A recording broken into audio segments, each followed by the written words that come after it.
Karibu mpenzi mtazamaji wa Afrimax Swahili. Kama ilivyo kawaida yetu kila siku kukuletea habari za kusikitisha, kusisimua na za mahusiano. Na leo tumekuletea hii ambayo itakutia nguvu katika mahusiano yako. Jina lake anaitwa Amani. Anaishi Miti huko Kongo. Alizaliwa Lukananda na ndipo alipokutana na mke wake. Na mke wake anaitwa Faraja Muderwa. Kabla ya kuoana, Amani alikuwa na mke mwingine ambaye alikuwa ni mzima kabisa na hakuwa na matatizo yoyote. Familia yake ilimuita mwenda wazimu kwa kumwacha mwanamke huyo ambaye hakuwa na shida yoyote na kumuoa msichana huyo ambaye ni mlemavu. Na hii ndiyo hadithi yake. Kwa majina naitwa Amani. Amani alizaliwa mwaka 1995 na hiyo ikimaanisha kwamba mpaka sasa ana umri wa miaka 30 na mke wake ana miaka 21 na wamezaa watoto wawili. Hapo mwanzo alikuwa ameoa na alikuwa na mke wake mzuri tu, lakini alikuwa tatizo kubwa kwake. Walikuwa wakigombana karibu muda wote waliokuwa pamoja na mara chache sana walikuwa wakipatana. Unaweza ukakaa ukajiuliza, ni kwa nini aliweza kumwacha mwanamke huyo kwa ajili ya Faraja? Walikuwa wakiishi karibu na familia ya kina Faraja.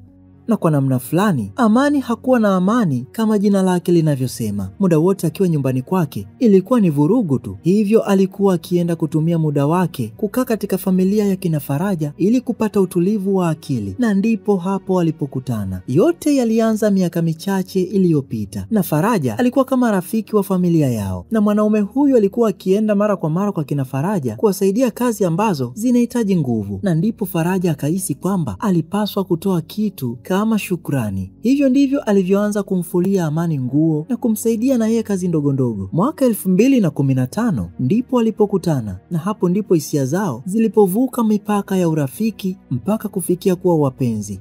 Wakati huo mke wa kwanza wa Amani alikuwa akiendelea na ugomvi wa kila siku, na kazi yake ilikuwa ni kumletea Amani msongo wa mawazo kila wakati. Hali ilibadilika baadaye. Hatimaye Amani alijikuta tu akimpenda Faraja na kugundua kuwa ndiye aliyekuwa akimpenda kweli kutoka kwenye uvungu wa moyo wake. Waliendelea na uhusiano wao na hatimaye akampa mimba. Baadaye aliachana na mke wake wa kwanza na kuamua kuwa na mwanamke mwingine ambaye alikuwa akimpenda kwa dhati na ambaye alikuwa akimpa amani ya moyo wake.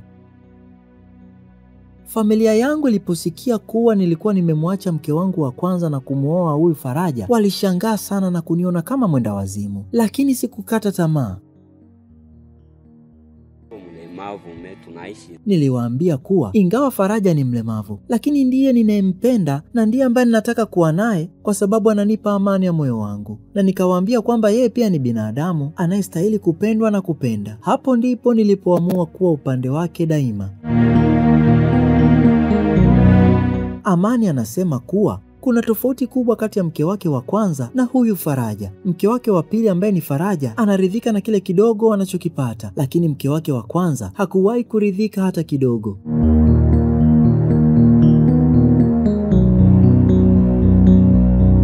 Haijalishi kitu alichopewa kina ukubwa gani, alikuwa akiwaambia wazazi wake kwamba hawakupaswa kumruhusu kwenda kuishi na Amani, bali walipaswa kumkataa ili asiishi maisha ya taabu. Na ndio maana Amani alichagua mtu ambaye alijua kwamba wangeishi kwa furaha siku zote za maisha yao. Anasema kuwa changamoto kubwa wanayokabiliana nayo ni umaskini. Faraja hawezi kufanya kazi ili kuweza kuitunza familia yetu. Lakini Amani anasema ndivyo maisha yalivyo, na anaishi kwa matumaini kwamba siku moja mambo yatabadilika. Na kwa sababu ya umaskini,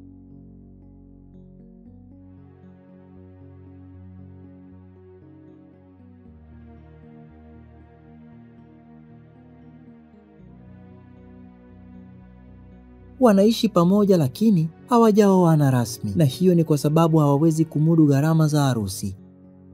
Wazazi wake na familia yake walitaka kusaidia masuala ya harusi kama walivyofanya alipooa mke wake wa kwanza. Na ndio maana Amani kwa sasa anafanya kazi kwa bidii ili aweze kumudu gharama zote za harusi yao.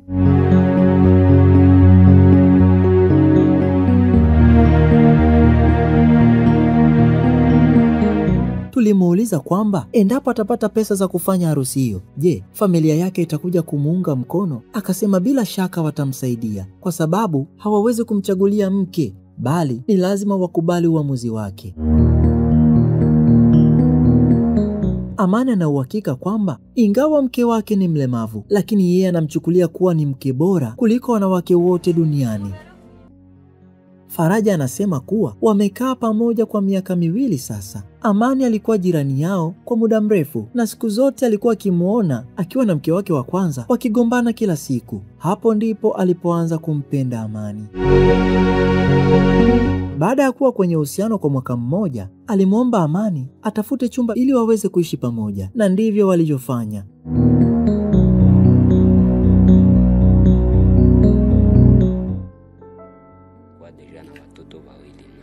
Walipata watoto wao 2 baada ya kuhamia kwenye chumba hiko, na mtoto wao wa kwanza ana miaka 3 sasa.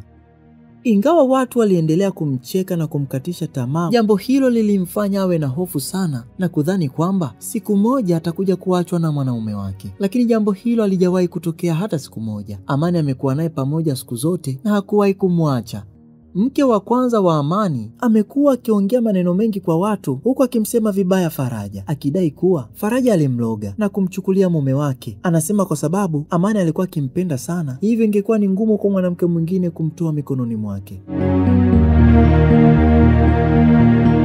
Faraja anasema kuwa yeye hajibu chochote kwa watu wanaosema mambo mabaya kumhusu. Kwa sasa hana kazi, lakini akipata mtaji atanunua mashine ya kushona na kuanza kufanya kazi kwa sababu anajua kushona vizuri.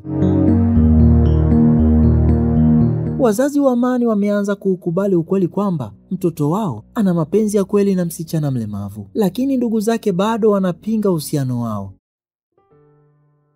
Pamoja na uzuri aliokuwa nao mke wake wa kwanza, Amani anasema kwamba hayuko tayari kumwacha mke wake huyo ambaye ni mlemavu kwa sababu anampa amani ya moyo, lakini mke wake wa kwanza alikuwa akimpa msongo mkubwa wa mawazo. Faraja anasema kwamba anamshukuru Mungu kwa kumpatia mume mzuri pamoja na watoto wake. Pia anamshukuru mume wake kwa kuwa naye siku zote za maisha yake licha ya watu wengi kumkatisha tamaa.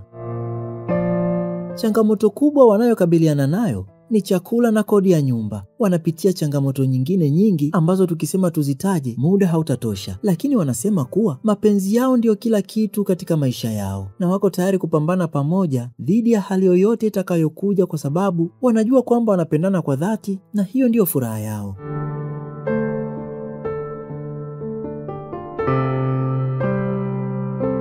Baadhi ya wanakijiji wanasema kuwa kila mtu kwenye jamii hii anajua maisha yao na wanajua kwamba wanapendana kweli. Basi hilo ndilo la msingi zaidi kwenye maisha yao.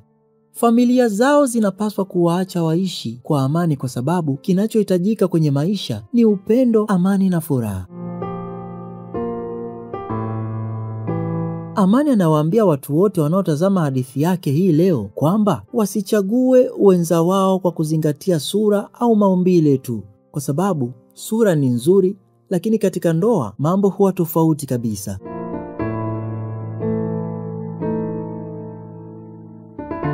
Na pia na washauri wazazi wote kuwaambia kwamba kipindi mtoto wako anapokuwa katika mapenzi au mahusiano, jambo bora unaloweza kufanya ni kumuunga mkono na si kumhukumu kutokana na mtu anayempenda, kwa sababu hata watu wenye ulemavu ni binadamu kama sisi.